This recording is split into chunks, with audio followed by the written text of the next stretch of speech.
الكبير الأستاذ أيمن علي رضوان.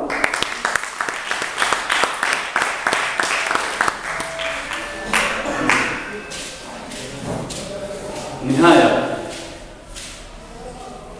يتلاشى العمر شفق أحمر.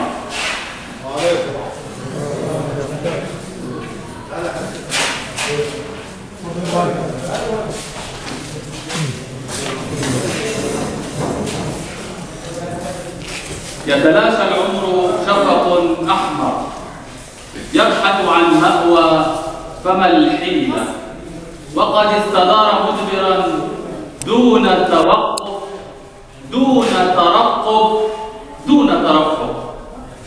تطاير في أجوائه سحابات دخان، تاه في ضروب اليأس، فقد الأمان. راهنت بعمري على عمري، خسرت الرهان ولمحته يتلاشى